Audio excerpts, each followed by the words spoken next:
move on to topics. And what we are asking is that each group, and we're putting independent into one group, will decide who will speak on the particular topic that we draw. Okay, so vision, COPE, NPA, Neighborhoods for Sustainable Vancouver, degrowth, and the independents. Oh, green, well that means you get to talk a lot, right? That's fine. Is that fair? All right, I just want to be fair.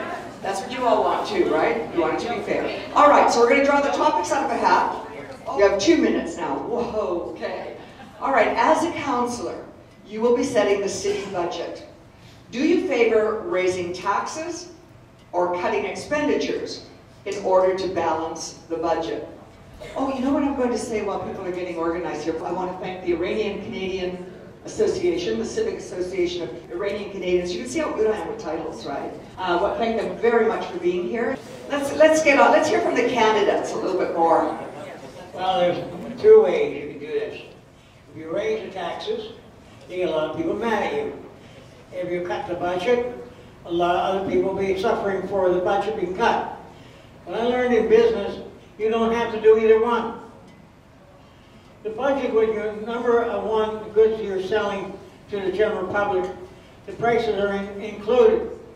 What we've been doing lately, we've been increasing the budget and paying more wages for people instead of less wages.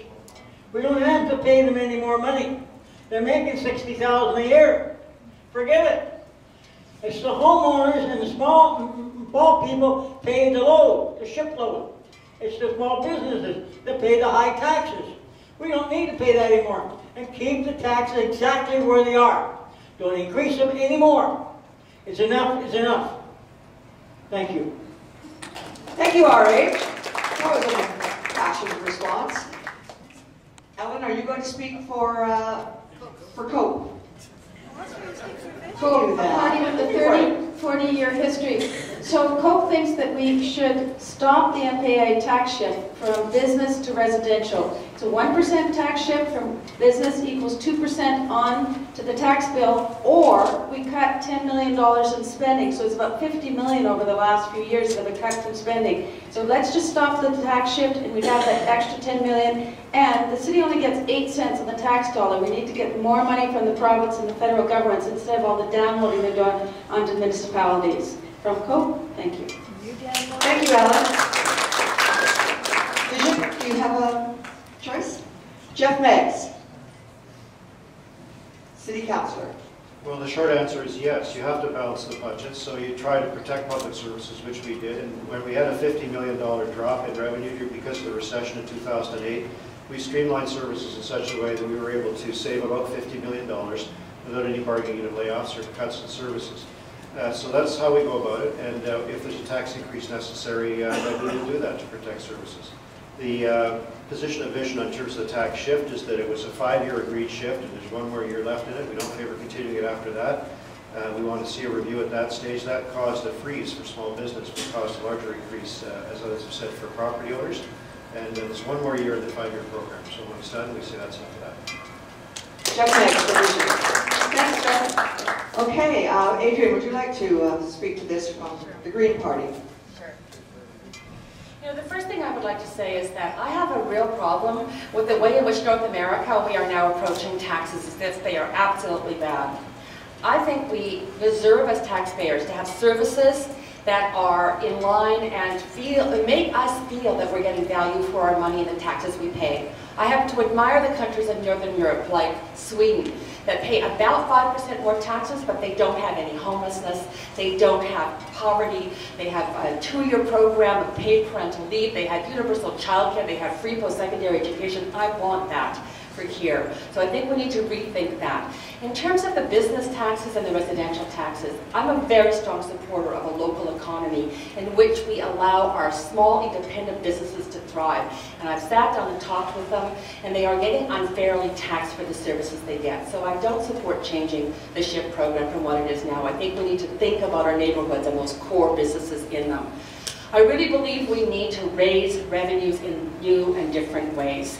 So a surtax, I'd like to investigate a surtax on vacant and derelict properties as one new source of revenue.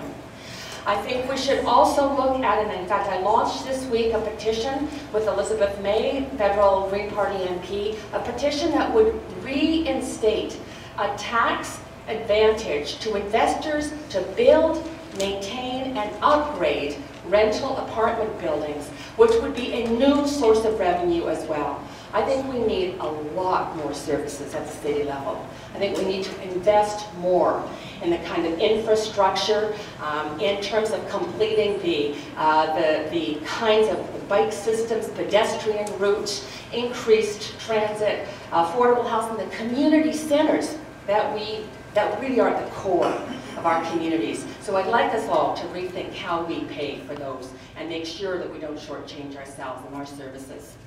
Thank you, Adrian Carr. We're talking about balancing the budget at City Hall, whether the candidates are in favor of cutting spending or raising taxes. And we're having some interesting ideas here. So, for neighborhoods for a sustainable Vancouver, neighborhoods for degrowth. All right, I'll get it right. Degrowth. Taxes, very interesting. Certainly, degrowth, we would have a tax shifting system that would certainly lead to more degrowth. That would, so we'll definitely tax the automobile more, encourage people to take transit more, and encourage people to write alternative to car ownership. There's a lot of that going on in the city already. Certainly not host multinational, multi-billion-dollar Olympic events. We would not do that because a lot of the taxes that you just paid in the last 5 years have gone to that. So we definitely won't have any more of those. Thank you. Thank you, Ian. Let's hear from the NPA. George Affleck. Thank you.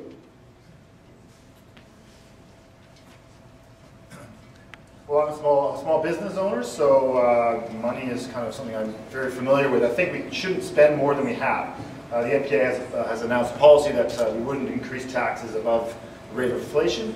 I think for the last 3 years we've seen a huge increase in spending by the current City Council, the Vision Cope Alliance, as we pointed out, and a lot of that money has gone to projects that perhaps are fun and interesting, but not really wise business and good choices for the city's prosperity. And I think the NPA would certainly look at the books and spend the money wisely and in the right way, not on things like STIR, which are providing developers with cash to develop rental housing, which we don't support at all. Thanks. George Affleck from the NPA, thank you very much. And I think we would like to hear from Neighborhoods for a Sustainable Vancouver, or the NBA. I'll be dreaming that title tonight. NSV. Hi there. There we go. Terry Martin. Terry Martin. Yeah, there's a lot to say about this. Personally, I'm opposed to the tax shift. I think that when you do that, it's erroneous to believe that small businesses are going to benefit, because most small businesses rent, and landlords know how much money they can get for that place. And so when you have a reduction in the property value, what a landlord will do is he'll take that extra profit and keep charging the same amount to the small business owner. So it's a benefit to the big business and not our small business owners. We have to benefit our small business owners. There's something that very few people know about. Somebody just finally got this out of the Freedom of Information Act. It took them years. There was a report done in the late 90s on ways that money is being wasted by our city government, and to the tune of millions and millions of dollars. This has never been made public. It's never been acted on by the parties that have been in power in the last few sessions. We want to look at that report and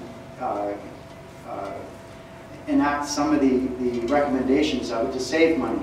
To balance the budget, well, we have to balance the budget. We had a balanced budget this last term, so I don't think it's an either or. Do we have to cut services, or do we have to raise taxes? We already have a balanced budget, but I know there are many ways we can save money for the City of Vancouver, and that's what I would propose doing. The other thing I would like to do is to hear from the people of Vancouver on how they believe we can save taxes, because the people of Vancouver are much, much, much more intelligent than 11 people sitting in a room at 12th and Cambie. The intelligence of the greater community far outweighs the intelligence of 11 people at 11th and Cambie. I think there's a lot more we can do within our city to improve it and to reduce our costs without costing services and without raising taxes. Thank you very much. Okay, we're going to move on to another question, and then we'll let our folks, our candidates, organize who would like to speak to it. Oh, all right. Is that right? That's fine. Yeah. Okay, so Grant, you're going to speak to something?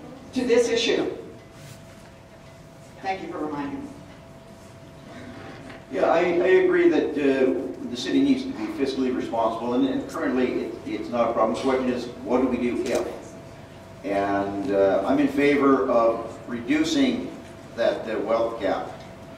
So we need to be actually spending more on social programs, and the only way we can do that is by raising taxes. But it goes further than that. You have to be careful where you raise the taxes, because some people are currently taxed to their best ability. Not everybody is rich, but that's where we have to increase those taxes is on the rich. Thank you.